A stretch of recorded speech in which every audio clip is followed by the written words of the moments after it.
नमस्कार दर्शक बंधु मु प्रदीप आपण मानक स्वागत करुच्ची आजिर आउ एक नुआ भिडियो रे। तो आपण मानक पई पोस्ट ऑफिस रे आउ एक सुंदर एवं दमदार स्कीम जहाँकि आपण मानक पाखरे जदि पोस्ट ऑफिस रे आईपीबीबी अकाउंट अच्छी ताहले से आईपीबीबी अकाउंट माध्यम रे वर्तमान एही स्कीम रे आपण मानक 10 लाख टंका पर्यंत जहाँकि इंश्योरेंस मिलिबो एवं 18 रु 65 वर्षर जेकोसी व्यक्ति निज नाम रे एही इंश्योरेंस करि पारिबे जो थे आपण मानक दैनिक मात्र 1 टंका देवाई पड़ो एवं एथिरे आपण मानक 10 लाख टंकार जहाँकि कवरेज मिलिबो। तो कौन रही सुंदर स्कीम आसंतु ए विषय संपूर्ण डिटेल्स जानिबा ता सहित एही स्कीम रे जो बेनिफिट आपण मानक मिलुची ताहा आपण माने केमिति नै पारिबे से विषय मध्ये जानिबा। ता पूर्वरु जदि चैनल को प्रथम थर विजिट करचंती वीडियो को लाइक करिवे, चैनल को सब्सक्राइब करबा सहित पाखरे थिबा बेल आइकन को क्लिक करी ऑल सेट कर देबे। देखंतु पोस्ट ऑफिस रे आपण मानक पई विभिन्न प्रकार स्कीम रही वर्तमान जहाँकि पोस्ट ऑफिस रे आपण मानक पाखरे सेविंग स्कीम ठारू आरंभ करी इंश्योरेंस स्कीम मध्ये रही जो थे आपण मानक लाइफ इंश्योरेंस हो, एक्सीडेंटल इंश्योरेंस हो, एही भली बहुत सारा सुंदर सुंदर इंश्योरेंस मिलुची। ता सहित पोस्ट ऑफिस रे जो आईपीबीबी बा इंडिया पोस्ट पेमेंट बैंक तरफ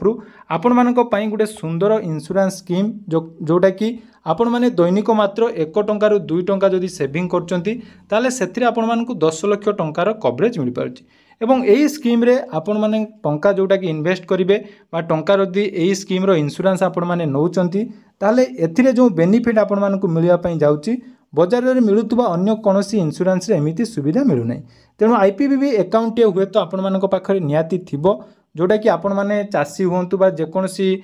कैटेगोरी लोक हुंतु आपण मानक पाखरे आईपीबीबी अकाउंट जदि अच्छी ताले यार सुविधा नहीं पारिबे। तो यही इंश्योरेंस स्कीम करने पूर्वर आपण मानक कही रखी जे पोस्ट ऑफिस रे आईपीबीबी अकाउंट वर्तमान खोलिबा द्वारा आपण मानक विभिन्न प्रकार सुविधा मिलता है जमीती कि आपण मानकर डीबीटी रिलेटेड जेकोसी सरकारी स्कीम रो टंका जमीती कि पीएम किसान, सीएम किसान, सुभद्रा योजना हो से भी आईपीबीबी अकाउंट रे सर्वप्रथम पड़ी थाए। तेणु ये आईपीबीबी अकाउंट रे बा आईपीबीबी तरफ वर्तमान आपण मानक पई बहुत सारा स्कीम रही। तो सेथि मध्यरु आमे गुटे इंश्योरेंस स्कीम विषय जाकि आज आलोचना करिबा। तो से आईपीबीबी अकाउंट रे वर्तमान आपण मानक गोटे एक्सीडेंटल इंश्योरेंस आकि मिलिया पई जाउची जोटा कि आईपीबीबी बा इंडिया पोस्ट पेमेंट बैंक एवं टाटा एआईजी रो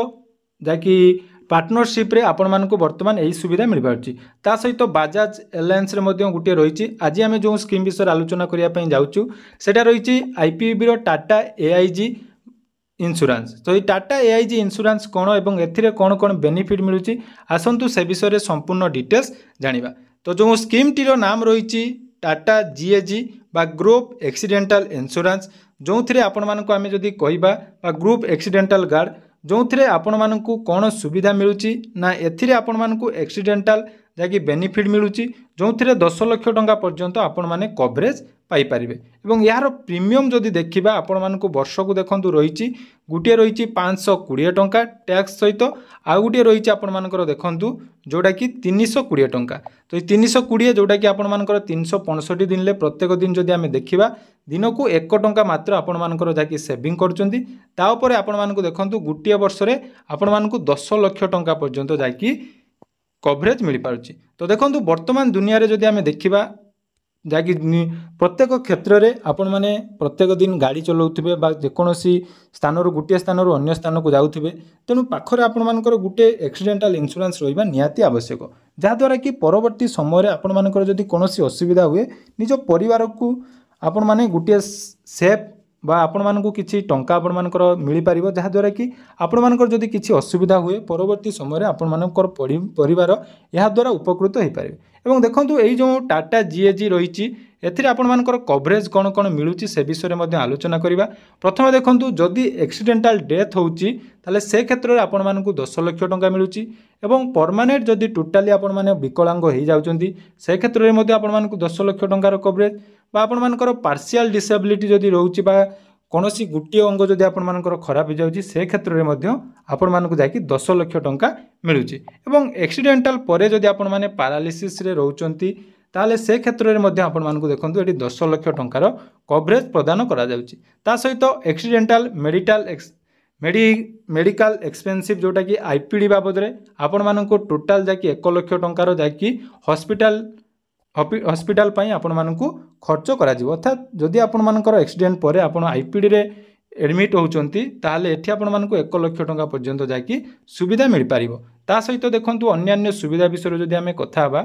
आपण मानकर मु उड़िया कर देली देखंतु एटा सुविधा बा आपण मानकर देखंतु आपण मानकर ट्रांसपोर्टिंग पई अर्थात गुटिया स्थान रु जदि अन्य गुटे हॉस्पिटल को आपण माने ट्रांसफर होउचंती से क्षेत्र रे आपण मानकु एठी 5000 टंका जाकी मिलिबो। ता सहित आपण मानकर दुईटी जदि दुर्घटना रे कोनोसी व्यक्तिंकर मृत्यु हुए एवं तांको पाखरे ई इंश्योरेंस टी रहिची ताले से क्षेत्र रे देखंतु आपण मानकर एठी टोटाल समेस्यो जोटा कि 10 लाख रहिची ता ऊपर आपण मानकु 1 लाख टंकार सहायता जाकि दुईटी पिलांको पई पाठ पढ़ा पई एठी सहायता मिलिबो। ता सहित हॉस्पिटल दैनिक नगद खर्च पई प्रत्येक दिन आपण मानकु 1000 टंका एवं सर्वाधिक 10 दिन पई आपण मानकर जाकि एठी 10000 टंका पर्यंत मिलिबार व्यवस्था करा जायछि। ता सहित पारिवारिक अर्थात परिवार जो जीवा आसवा जदि आपण माने कोनोसी आउट ऑफ स्टेट रे कोनोसी भी हॉस्पिटल एडमिट होउचंती ताले परिवार जीवा आसवा एठी आपण मानकर 25,000 टंका मर्जन सहायता मिल पारिबो। ता सहित देखंतु अवशेषर स्वदेश प्रत्यावन अर्थात वर्तमान रिटर्न टाइम रे मध्ये आपण मानकु एठी 5000 टंका जाकी सुविधा मिलुची। आउ ता सहित मध्ये अन्य रहिछि देखंतु शवदाह क्षेत्र रे एठी आपण मानकर 5000 टंका एवं आपण माने एटा केमिति पाइबे ना आपण मानकर एका थरे आपण मानकर जदि कोनोसी इंश्योरेंस नेला परे आपण मानकर दुर्घटना घटे दुर्घटना माने आपण माने भाबंतु नाही केवल जो बाइक दुर्घटना कहिले आपण माने जे कोनोसी क्षेत्र रे काम करंतु जदि जने श्रमिकटिए हमर काम करूची गुटे कंस्ट्रक्शन काम करूची सेठी जदि भी तांको सहित किछि दुर्घटना घटिला ताले ए क्षेत्र रे मध्ये आपण मानकु मिलिबो। कृषकटिए जदि आपण मानकर जाऊँच आमर खेत को से समय जदि आपण मानकर बिजुली घड़घड़ी ये सब जेकोसी प्राकृतिक दुर्घटना जदि शिकार हुंती ताले एठी आपण मानकु मिल पारिबो। ता सहित जो स्नेक बाइट हूँ से क्षेत्र में एठी आपण मानकु एई सब सुविधा मिल पारिबो। एई भली देखंतु जो रही टाटा AIG एठी आपण मानकु केते देखंतु 520 टंका गुटे रही एवं आउ गुटे रही देखंतु वर्तमान जोटा कि रही मु आपण मानकु कहली 320 टंका एटा GST सहित आपण मानकु 399 टंका अर्थात प्रत्येक दिन आपण मात्र 1 टंका देई एई इंश्योरेंस स्कीम रो लाभ नै पारिबे। तेणु एई इंश्योरेंस स्कीम रो लाभ नवा पई हेले आपण मानकु किछि रूल रेगुलेशन रही कि जेमिति कि आपण मानकर बयस सीमा 18 रु 65 वर्ष होइतिबा निहाती आवश्यक एवं आपण माने IPVB रो जाकि ग्राहक होइतिबे एवं एई इंश्योरेंस जोटा को नैचंती आपण मानकर अवधि रहइबो 1 वर्ष अर्थात प्रति वर्ष आपण मानकु एठी रिन्युअल करिया पई पड़िबो। एटा गला एई इंश्योरेंस संबंध रे। ता सहित देखंतु कोन क्षेत्र रे आपण मानकु जाकि दुर्घटना घटिले मिलिबो नै जदि आपण माने इंश्योरेंस नै मृत्युवरण करंती बा आत्महत्या करंती से क्षेत्र रे आपण मानकु कवरेज मिलिबो नै। सामरिक सेवा बा युद्ध क्षेत्र रे आपण मानकु मिलिबोनी। बेआईन कार्य रे जदि आपण मानकर मृत्यु होला मिलिबोनी। जीवाणुजनित संक्रमण रोग एड्स एवं विपदपूर्ण खेल इत्यादि आपण मानकु एठी जाकि मिलिबो नै। एटा गला आपण मानकर रूल रेगुलेशन। तेणु IPV रे जदि आपण मानकर अकाउंट अछि आपण मानकु एई भली सुविधा मिलुची जो कि आपण मानकर एई सुविधा आपण माने नै पारिबे। तेणु अधिक जानिया पई हेले आपण मानकर निकटस्थ पोस्ट ऑफिस को जाई IPV अकाउंट रो एई टाटा रो GAG जोटा को हमें कहउचे ग्रुप एक्सीडेंट गार्ड पॉलिसी आपण माने नै पारिबे एवं आपण मानकर परिवार को एक सुंदर इंश्योरेंस रो सुविधा मध्य एथिरे मिल पारिबो। धन्यवाद।